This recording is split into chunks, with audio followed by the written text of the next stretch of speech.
Midweek in the Championship delivered plenty of twists and turns, and we are here to go ahead and dive into our weekend score predictions. Plenty of big matches coming up this weekend in the Championship, which I'd like to get your verdict on in the comments down below. As always, do drop your score predictions down there. How do you see your club getting on this weekend? And as always, do leave a like and do stick around and subscribe for some regular Championship content. Without any further ado though, let's hop into these matches. And so starting it out with Friday night's game between Reading and Preston North End. Have to admit, this one was a bit of a strange selection by Sky to show as the Friday kickoff. I can't imagine this one's going to be a brilliant spectacle, if I'm being honest, but hey, I could be proven wrong. Preston have got our act together recently with back-to-back wins. Another win in midweek for us, narrow 1-0 against Swansea. Typical sort of encounter against Swansea, really. We managed to capitalise on one of their defensive mistakes. Second half was very much a sort of backs against the wall sort of job with them having plenty of possession, but as we have done for a lot of the season so far, defended our box really well.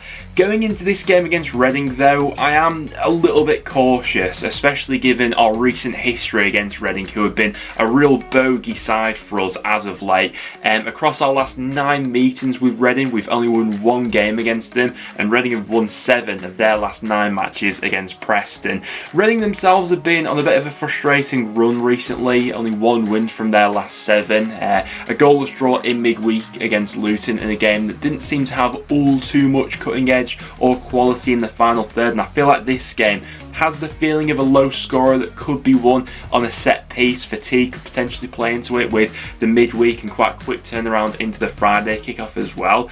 The form book would back Preston for this one, but I've got such bad memories of Reading away that I think that Reading may take this one on the sheer fact of their record against us and things like that playing into it. So score prediction, I'm actually going to reluctantly say 1-0 to Reading, and that hopefully I'm proven wrong there. Next then to Bramall Lane for Sheffield United up against Burnley. This one will be a really interesting indicator to see where both of these sides are at this point in time. Obviously Sheffield United getting another win in midweek, 1-0 against Bristol City in what looked to be a fairly scrappy game, to be completely honest, but Ilman Ndiaye is that man at the moment, came up with that one moment of quality for Sheffield United, and in the end that was enough. Burnley involved in another absolutely bonkers match over midweek, had plenty of the ball, plenty of shots and possession and things, but they were twice behind in that game against Rotherham, left it until stoppage time where they managed to score 2 goals to secure that 3-2 win. Once again, Manuel Benson coming on from the bench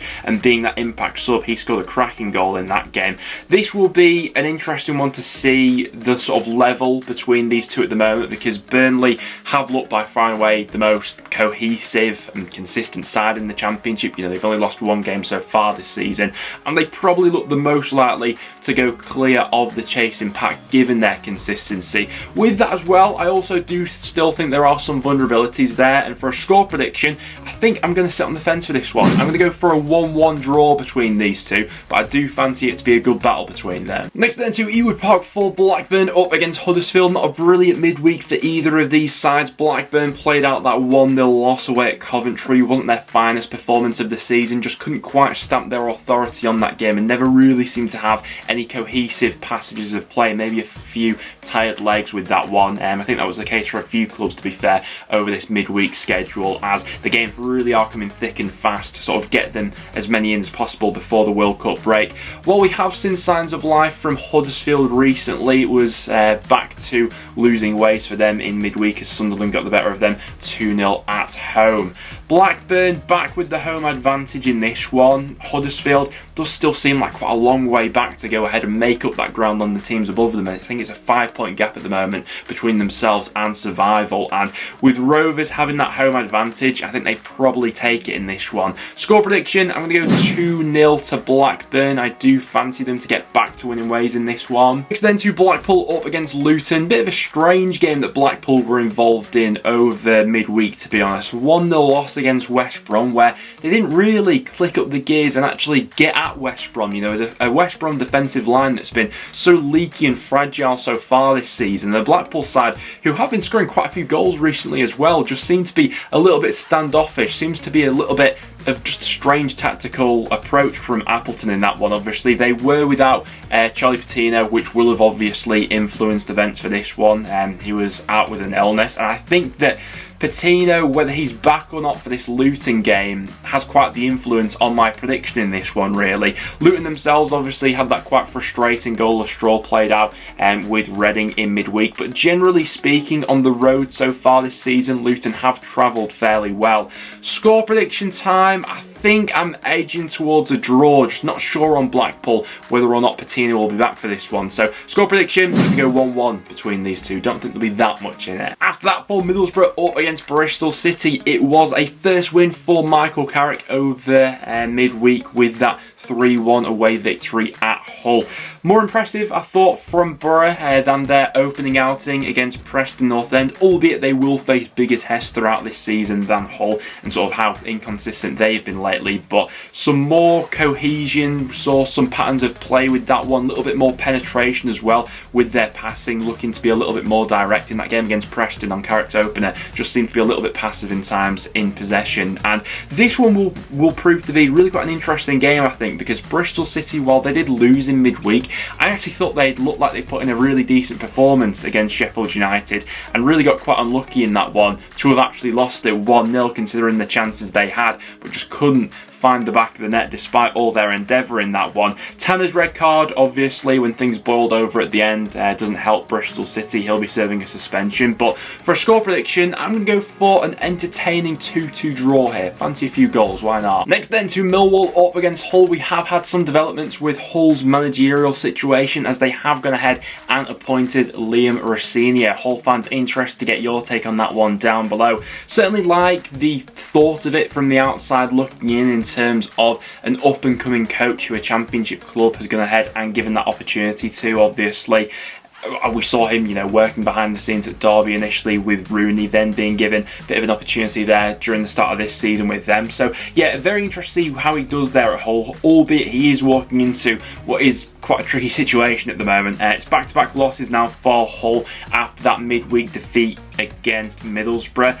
Seemed like they were starting to build up a little bit of momentum, but have been slapped right back down to earth with back-to-back defeats against Blackburn and Middlesbrough. It's also not going to be the easiest one over the weekend for his first game in charge, up against a Millwall side who don't typically lose many games at home. They've won 7 of their 9 home matches so far this season. Bit of a dull affair. I think it's fair to say that Millwall were involved in midweek, a goalless draw with Birmingham, but I think the home side may just take this one. 1-0 Millwall, I'm going in that one. I think it'll be quite tight though. Next then to QPR up against West Brom. A couple of decent results for these sides in midweek. QPR had that goalless draw with Norwich. Not a bad point that on the road for QPR. Major positive coming out of that one as well is the fact that Chris Willock did get onto the pitch for the first time since early October, I think. That's a massive booster for QPR going into these final couple of matches before the World Cup break. Going up against the West Brom side who did get their first win under new manager Carlos Corberán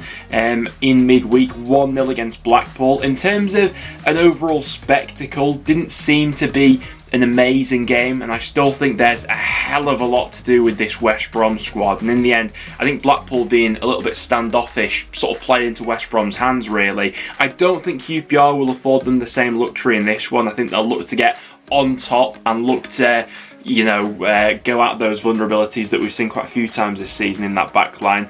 It was a fairly scrappy goal in the end, but West Brom just need the results at the moment, and to be fair to them, they grinded it out and got that in midweek. I just think that QPR might be a little bit of a different animal to wrestle with in this one. So score prediction, I'm going to go QPR 2-1 in this game. Fancy the home side for all 3 points there. Next then to Rotherham up against Norwich. We just spoke about Norwich obviously playing out that goalless draw with QPR in midweek. 4 points from games against Stoke and QPR I think is a decent return for Norwich, but it's in games like this where I think it'll tell us quite a bit about where they currently are, and they have come unstuck in a few away matches like this before. Rotherham, I thought, got really unlucky in midweek to have not taken at least a point from that game against Burnley. Obviously, the red card in the second half didn't help things, really was a backs against the wall sort of job, but for Burnley to have scored 2 goals in stoppage time, and it's unbelievable stuff really. really. The game plan almost worked to absolute perfection up until that point, picked their moments to go forward, struck twice really well, went ahead twice in that game.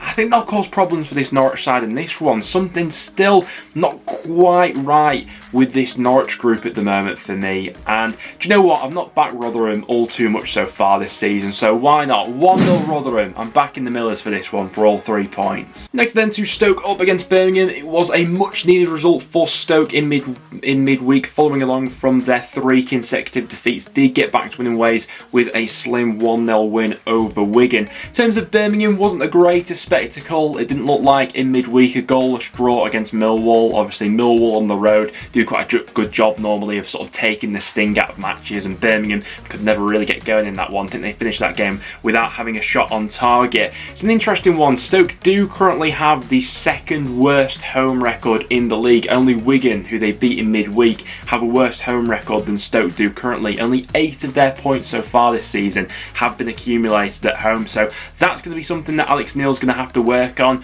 For a prediction in this one, wouldn't be surprised to see this edging towards a draw. Going to go for a 1-1 between these two. Next then to Sunderland up against Cardiff. Good win for Sunderland in midweek, 2-0 against Huddersfield. Typical that Alex Pritchard was on the score sheet against his former club.